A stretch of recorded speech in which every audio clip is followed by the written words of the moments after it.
Vadakara government സംസ്കൃതം higher secondary സ്കൂളിൽ ബഷീർ ദിനാചരണവും വിദ്യാരംഗം കലാസാഹിത്യവേദി ഉദ്ഘാടനവും നടന്നു. പരിപാടി പ്രശസ്ത കവി ഗോപി നാരായണൻ ഉദ്ഘാടനം ചെയ്തു. മിക്ക കൃതികളിലും സ്വന്തം അനുഭവമാണ് വിഷയമായത്. അതുപോലെ സാറിന്റെ കവിതകളിന് അനുഭവം പ്രചോദനം വേണ്ടിയിട്ടുണ്ടോ? ബഷീറിന്റെ മിക്ക കൃതികളും ബഷീറിന്റെ ജീവിതമാണ് അല്ലേ?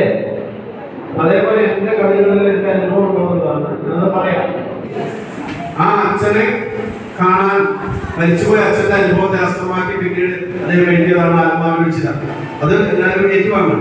അത്തരം കൃതികളുണ്ടാവും. അപ്പൊ എന്നെ സംബന്ധിച്ച് മഴയത്ത് ചെമ്പിലത്തൊപ്പിയാൽ ഞാൻ എന്റെ വഴിയേറെ താണ്ടിയിരുന്നു. School head master Vinodan Moozhikkal അധ്യക്ഷത വഹിച്ചു. പുസ്തക പരിചയം, കവിയുമായ അഭിമുഖം, ഭൂമിയുടെ അവകാശികൾ എന്ന കഥയുടെ ദൃശ്യാവിഷ്കാരം എന്നിവ നടത്തി. ഗിരീഷ് കുമാർ CH, റോഷ്നി VV എന്നിവർ ആശംസകൾ നേർന്നു. M ജിതേഷ് സ്വാഗതവും രജീഷ് KP നന്ദിയും പറഞ്ഞു.